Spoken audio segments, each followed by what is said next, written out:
Девочки, всем привет! Сегодня хочу поделиться с вами таким чудодейственным средством для чистки сковород от нагара, от застарелого жира. У меня есть такие сковороды, вот их 3. У меня раньше была газовая плита, и я их использовала. Сейчас у меня плита индукционная, и жалко, конечно, но они не подходят.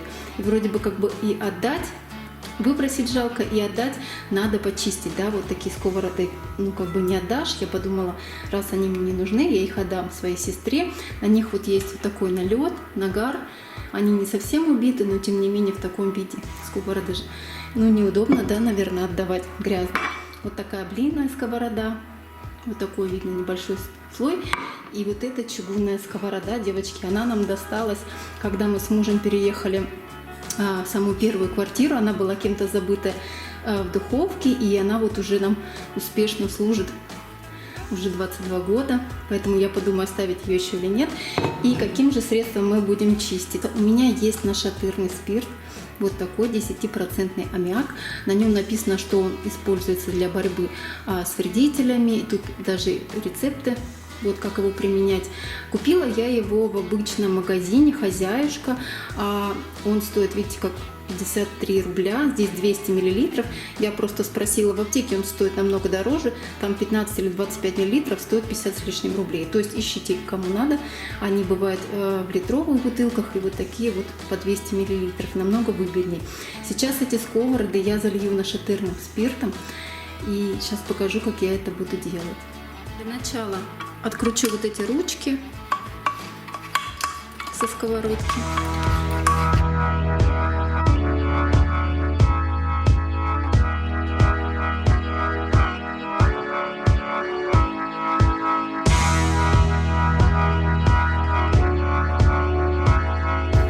Далее, девочки, я взяла пакет, у меня здесь 3 пакета мусорных, и положила туда сковороду.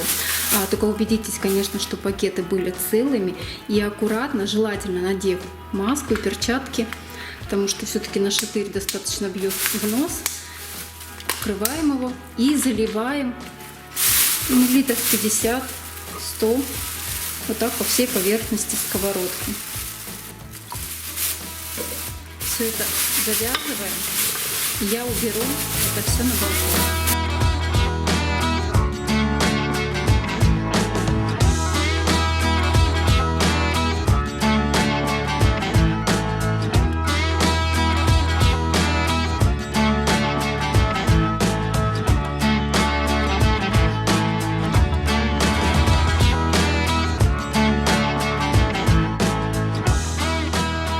Девочки, достала сковородки свои, и сейчас я их открою, покажу результат.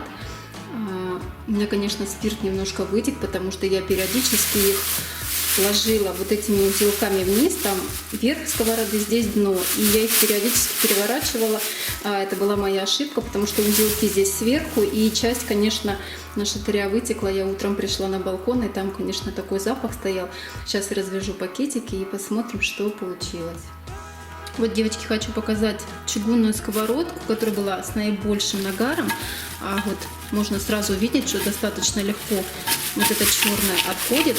Ее сейчас можно почистить губочкой металлической, и покажу потом, конечно, что стало.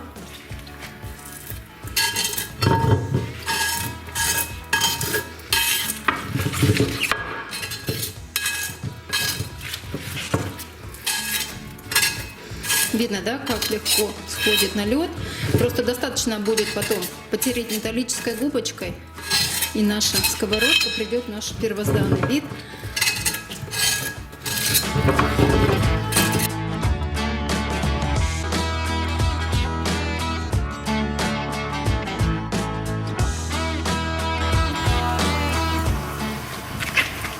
Так, девочки, ну вот сковородку я уже почистила с 2 сторон.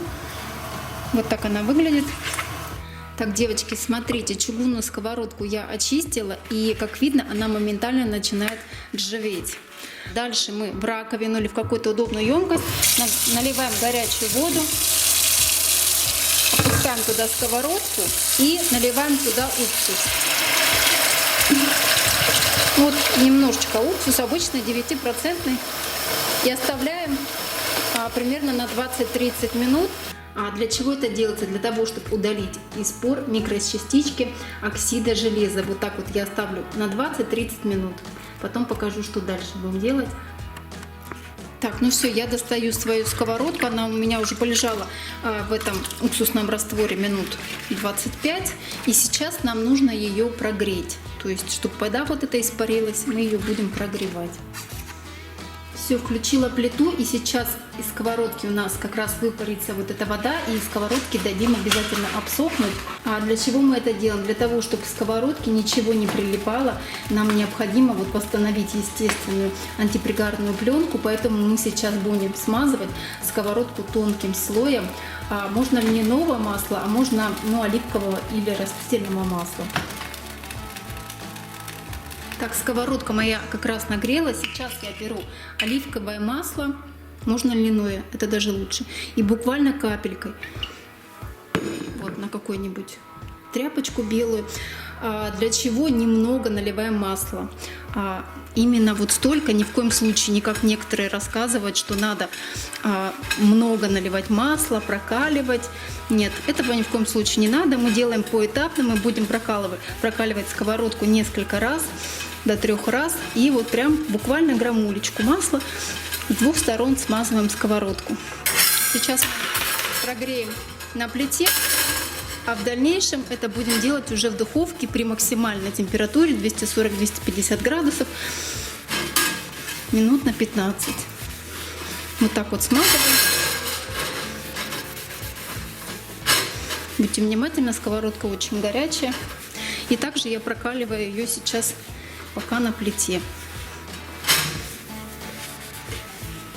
Вот так. Для того, чтобы восстановить антипригарный слой, поэтому это необходимо. Вернуть, вот посмотрите, сколько вот этой ржавчины у нас обязательно снимется.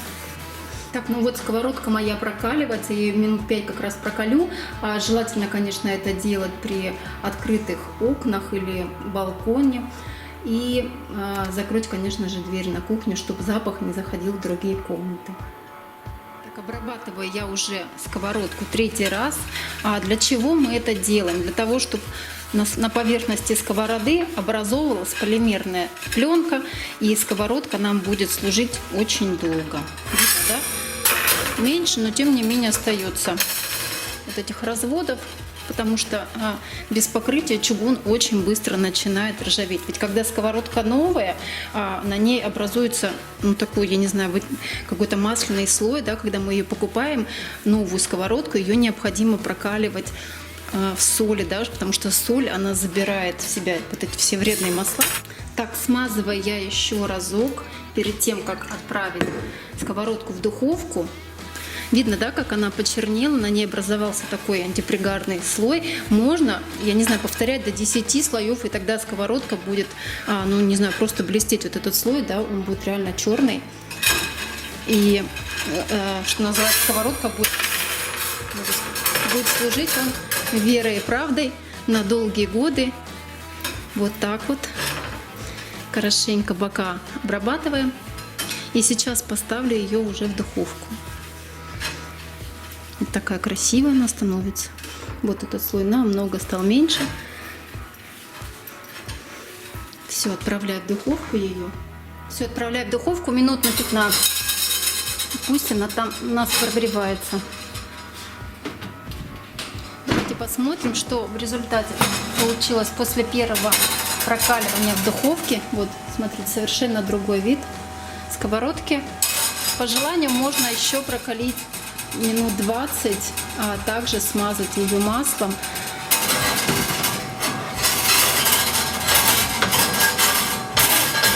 Вот такая она получается с другой стороны.